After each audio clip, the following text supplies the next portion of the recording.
We're here to have Mayor Penny Sweet give us the State of the City speech. So I'll just introduce Mayor Penny Sweet here. She first began her term on the Kirkland City Council in January 2010.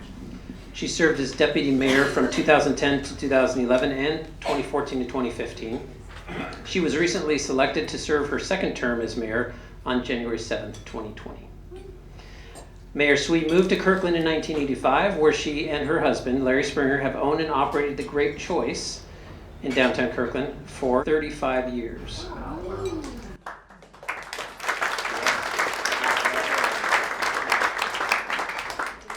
She has served as a volunteer for many Kirkland organizations and has been presented with several of our chamber awards over the years. She has also organized the Kirkland annual 4th of July parade and fireworks celebration for over 20 years. All right, please welcome.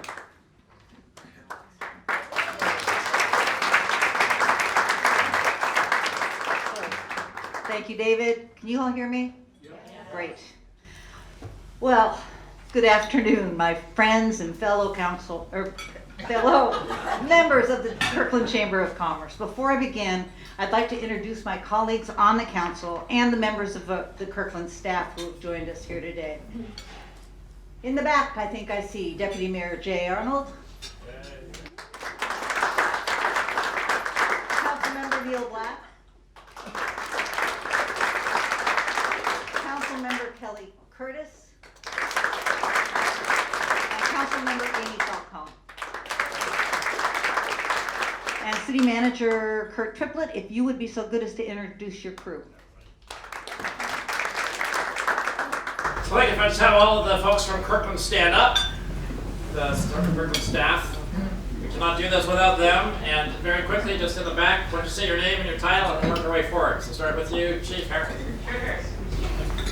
Mike Wilson, Director of Finance and Administration. Tracy Gillette, Deputy City Manager. Adam Weinstein, Director of Planning and Building. Kathy Anderson, City Clerk. Jim Leander, Interim Public Works Director. Kelly Stickney, Communications Manager. Jim Lopez, Assistant City Manager. Lori McKay, Government Relations Manager, and the person responsible for us all being on this side of the room.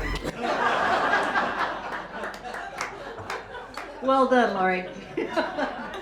Except that's the right side.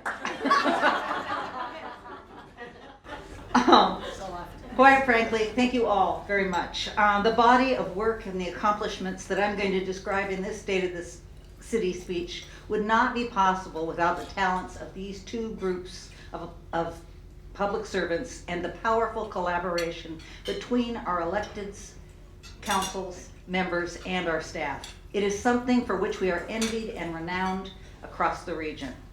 It is a tremendous honor to be before you again today to deliver the State of the City address. I want to thank my colleagues on the council for entrusting me once again with the privilege of being your mayor. You all have my pledge that as an elected official and a proud chamber member, I will dedicate as much time and energy as necessary to earning and keeping the trust that the council and this community have placed in me. Last year, I told you that the State of the City was booming, just like the 4th of July. We spoke of this chamber's 100th anniversary and how we had hit an all-time high of 511 members. We spoke of the thousands of housing units and jobs springing up in Totem Lake and downtown. We spoke about Google doubling down on its investments in the community.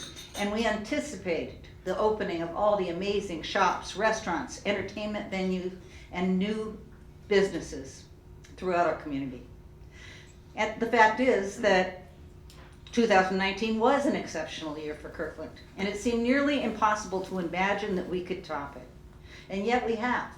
The chamber has now grown to 558 members and counting.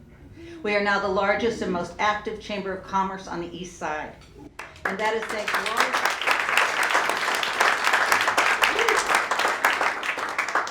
thanks largely to an incredible chamber team actively working with so many new businesses opening up shop across the city. Beth's ribbon budget has almost doubled, and we're going to have to get the giant scissors sharpened again. Today in Kirkland's development pipeline, we have over 5,700 housing units and another 1.3 million square feet of commercial development underway. Google is seeking permits for a phase 3 project in Houghton. Northwest University and Evergreen Health are both expanding. And best of all, this exciting new development is happening again according to plan. The mix of jobs, housing, and services is exactly the type of growth that we want, and it is happening in urban centers served by frequent, reliable transit exactly where we want it. In 2020, we will be implementing the next phases of our city work plan. After extensive community engagement, we will begin the work on the Totem Lake Connector Bridge and the construction of Totem Lake Park and Boardwalk project. We will also begin the major multimodal transportation improvements for 100th Avenue Northeast and Juanita Drive. A new bathhouse, picnic shelters, and playground accessible to children of all abilities will be built at Juanita Beach Park. And a new turf field and other major improvements will be built at 132nd Square Park. We are going to break ground on the first new fire station in decades at the Rite Aid site in Juanita. And the city is doing so much more for parks, streets, sidewalks, water, sewer, and stormwater. Over the next 6 years, we will complete the largest set of infrastructure improvements in Kirkland's history. We seem to be booming still, just like the 4th of July. But there's a risk and a price to pay for all of these choices that we make. If we want to prevent this boom from becoming a bust, we must stay the course by finding and maintaining the right balance. We must balance the metropolitan energy that is attracting thousands of new residents to Kirkland with a small town feel that is so important to so many that already live here and makes us a special downtown on the lake unlike any other. We must balance being bold with being reasonable. We must balance the excitement of new commercial and residential development with the impacts of growth and construction and congestion that come along with them. We must balance the success of creating thousands of high-paying technology and aerospace jobs with solutions for the skyrocketing costs of housing that follow. We must balance the need to invest in infrastructure and services our residents deserve and expect with the challenging fiscal reality that we face. We must balance environmental protection against quality of life. And most importantly, we must balance the blessings of prosperity with the impacts of income inequality and serving the growing number of those who are challenged to make ends meet, who are in need, and those who struggle with addiction, mental illness, and homelessness. So how are we going to find and maintain this balance? Well, fortunately, exceptional women in the past provide wisdom and guidance for the present. This year we are celebrating, note the white, an even more important centennial than last year. 100 years ago in August of 1920, the 19th Amendment was ratified and women earned the right to vote.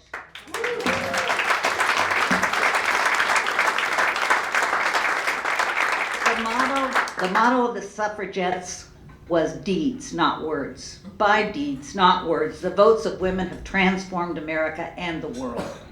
By deeds, not words, women have also transformed Kirkland.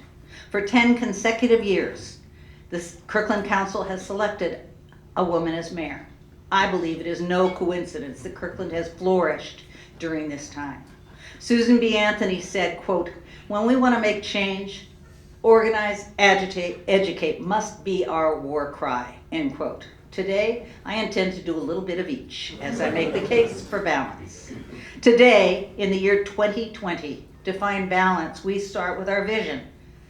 Our comprehensive plan sets that vision and guides our actions. But to find the balance we need, we have to go beyond the words to the deeds. We have to go beyond vision to action, and to act requires focus. Entrepreneur Alexa Hirschfield said, quote, "The biggest challenge is to stay focused. It's to have the discipline when there are so many competing things." Ladies and gentlemen, today, the word that describes the state of the city of Kirkland is focused. We are focused on completing our work plan. At each of your tables is an updated version of the major tasks our council has assigned ourselves to protect and enhance the quality of life in Kirkland. There is one in particular that I wish to highlight. The city is now embarking upon setting a new land use vision for the Sound Transit Bus Rapid Transit Station at I-405 and Northeast 85th. That study will incorporate all four corners of that intersection, including properties freed up by the elimination of the cloverleaf, property owned by the state.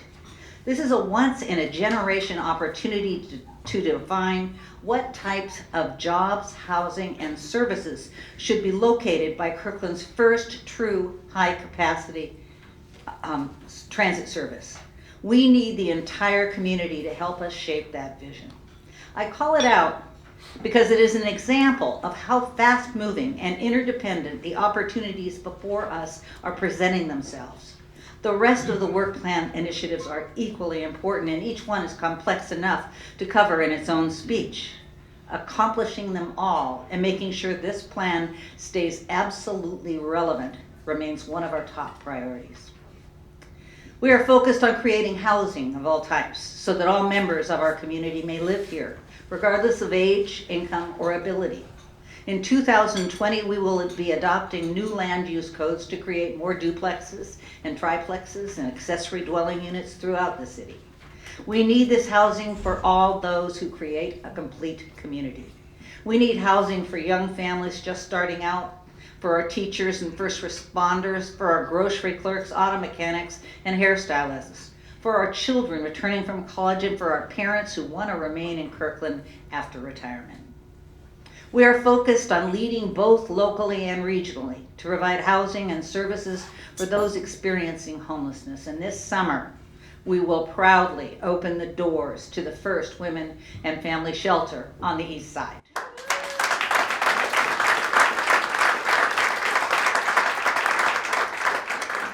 We are focused on public safety. Last year, the voters of Kirkland passed Proposition 1 for the enhanced police services and community safety. Because of that, we have now added school resource officers to all of our high schools and middle schools, and a proactive police unit to concentrate on property crimes. We have partnered neighborhood resource officers with behavioral health specialists to help address the increase of mental health issues across our communities. We are about to roll out gun safety training and education programs funded by the ballot measure. This year, we will be asking the voters once again to invest to build a new fire station at Totem Lake and to seismically retrofit the existing stations at Houghton, Rose Hill, and Forbes Creek to keep our growing community of residents and businesses safe. We will ask for new firefighters, EMTs, to improve fire and emergency medical response times throughout our city. We are currently immersed in a process with almost 30 community members to help us determine the total scope of that ask and make a recommendation to the City Council. As we move forward, we will be back at the Chamber often to seek support on this critically needed ballot measure. We are focused on financial sustainability. In 2021, we will lose over $4 million per year of state support through the annexation sales tax credit. We've come a long way since 2011 to our goal of filling that gap with new revenues and with the Kirkland Urban and the Village at Totem Lake. But over the course of the years, we have also continued to grow across the city in ways that demand increased services, planning, parks, and all of the infrastructure required to support them. This year, we will be engaging our entire community on the tough choices we will need to make to balance our budget. These choices will affect all of you, which means we will need your help. Some initiatives you may like. We know we need to do everything we can to help businesses succeed in Kirkland, to help offset the loss of the state revenue. We need to revisit issues like restrictions on sandwich board signs and any other regulation that can help keep businesses healthy and thriving here. Some initiatives you may not like. The City Council will be re-examining the business license fees in Kirkland. Some changes to the head tax may be required to help us balance our budget. We will absolutely engage the Chamber and local businesses on each of these discussions. Finally, we are focused on equity and inclusion. As Susan B. Anthony said, quote, I look for the day when the only criterion of excellence or position shall be the ability and character of the individual, and this time will come, end quote. We want that time to come in Kirkland. If we're going to create the safe, welcoming, and inclusive community Kirkland aspires to be, then we need to understand and respect all perspectives. We have to examine everything we do through a new lens of equity and inclusion, particularly in communities that are historically marginalized. We must prioritize our actions and investments to recognize and help those who most need it. These are challenging issues that are faced by all communities, and I am so proud that Kirkland has never shied away from our responsibility to address them. We tackle them together. We reject litmus tests and extreme points of view. We find the thoughtful middle by listening to each other, seeking awareness and finding empathy, purposefully, with laser-like focus. We are actively engaged in the process of creating cultural change within our organization and the city of Kirkland. In 2019, we provided every police officer and all other employees with training on implicit bias from nationally recognized experts. The city developed a bias and diversity resource webpage for Kirkland businesses that was launched at the Business Roundtable and shared with the Chamber of Commerce and the Kirkland Downtown Association.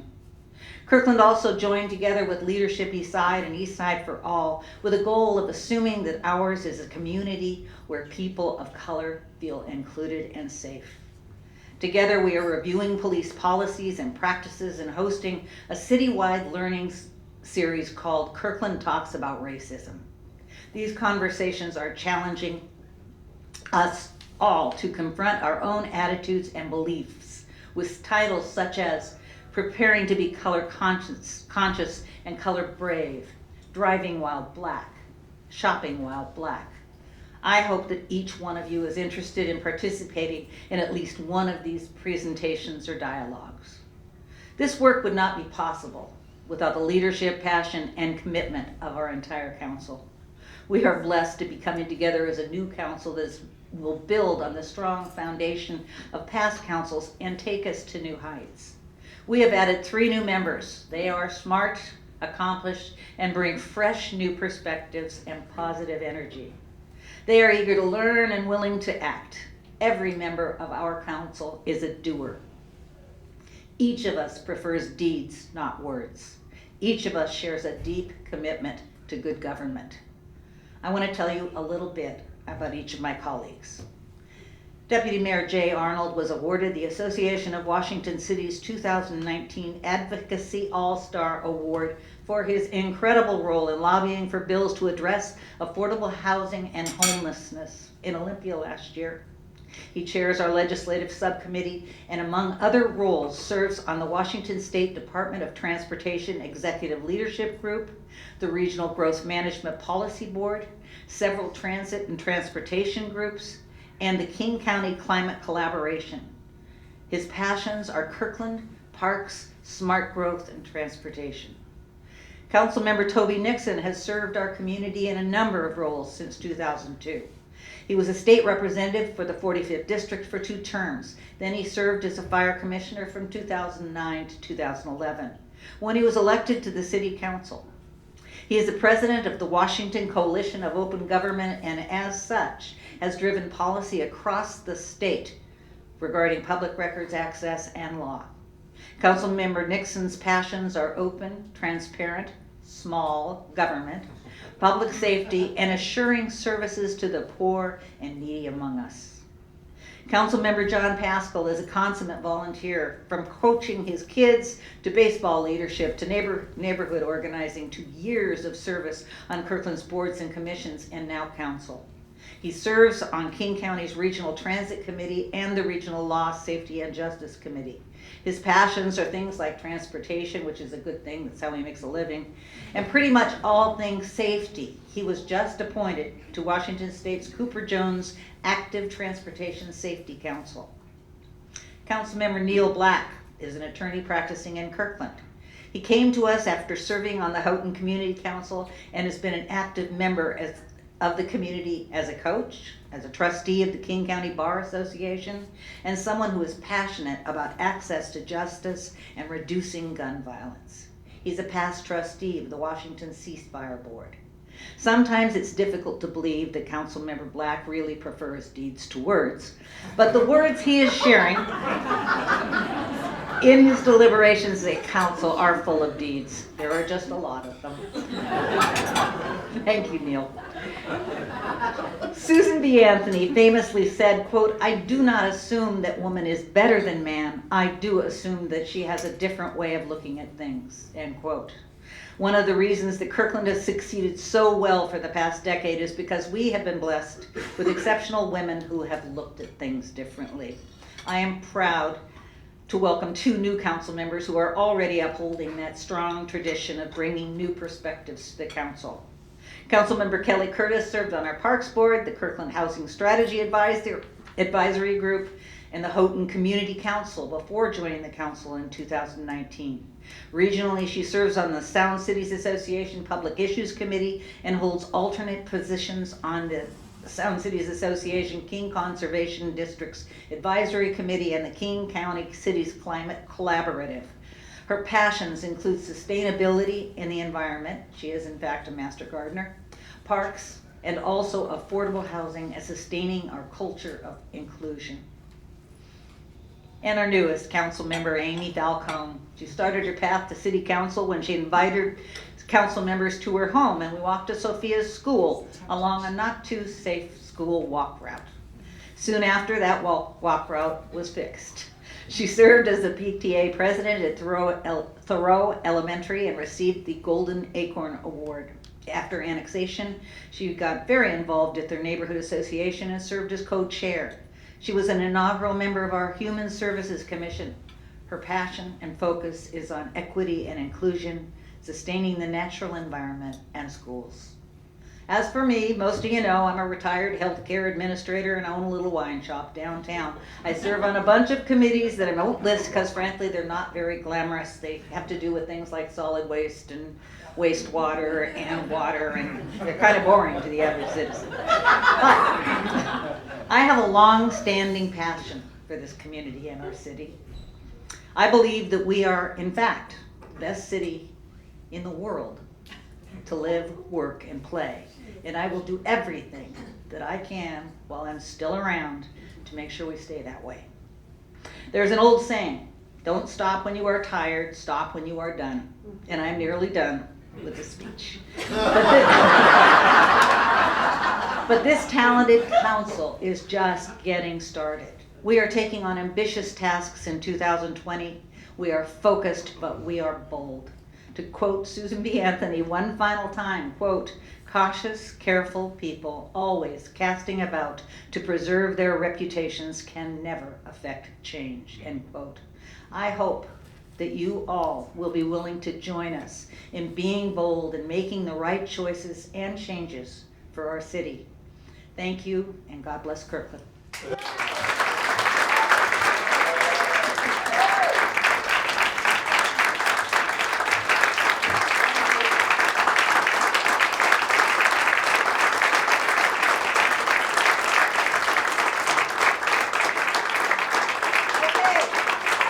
Let's see if there's any questions out there. I have a slew of people to help me.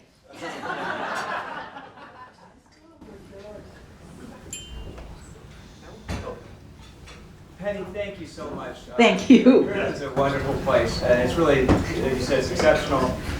One of the things Kirkland did a few years ago to help Totem Lake start the boom was invited some national real estate experts in. We asked them, what should we do? And they recommended things like a signature property like the trail and the park renovation. That's underway. We're starting to see the results of that. What do you think about the idea of reconvening a group like that to do an assessment and to see how we can keep that going? Other jurisdictions, I won't mention Seattle or Bellevue, but are not making it easy for businesses and development to occur when there's such a strong demand for these kind of places, whether it's housing or more tech things. Kirkland, on the other hand, is working hand in hand with the private sector, the city of Kirkland, to encourage that, to make sure it works to community standards. Could we do another totem-like forum like that and help people recognize the opportunities? I think that's actually great advice. When we did that particular forum, wasn't it the Urban Land Institute? Told us what we needed at Totem Lake was a there.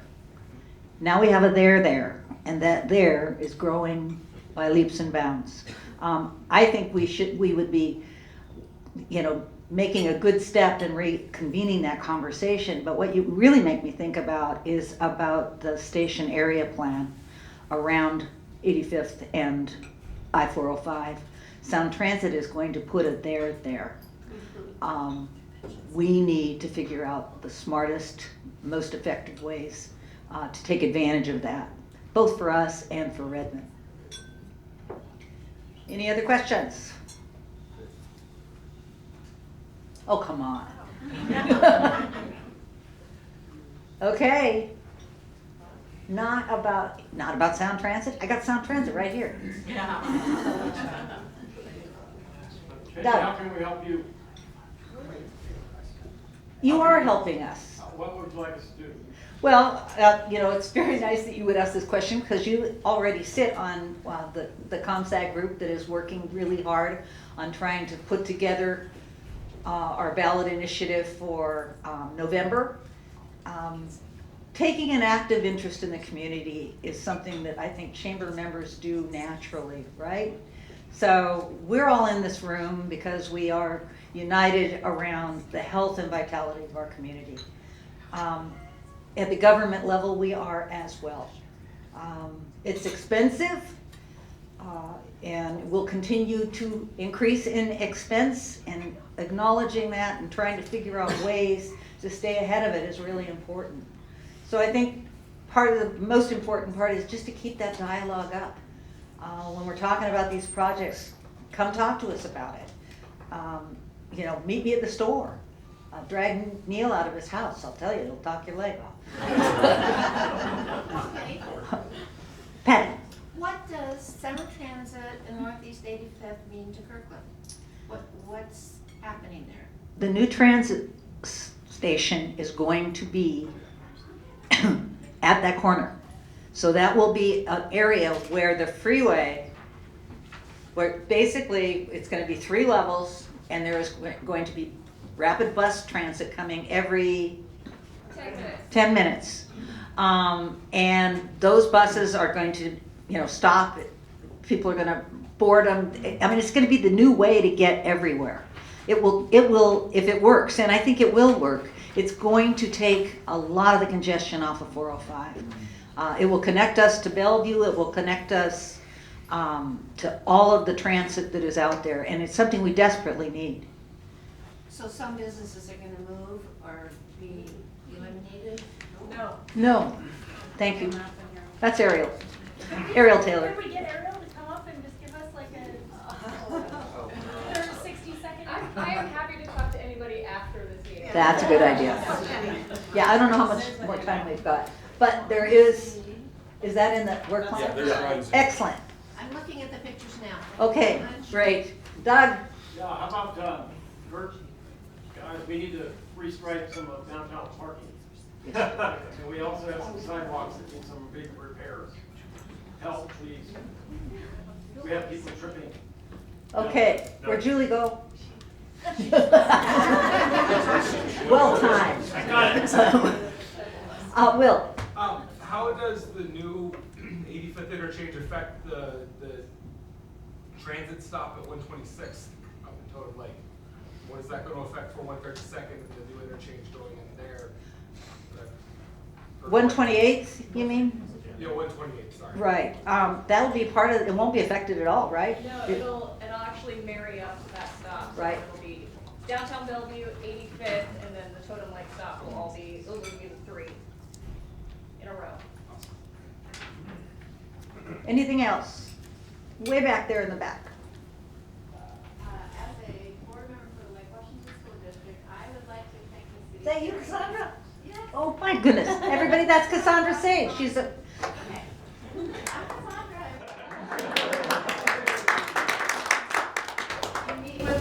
quarterly, and you meet with us whenever we have something that we're hoping we can work on in common. And I would like to thank the city for being the entity that is more than willing to partner and work together for our kids, for our entire.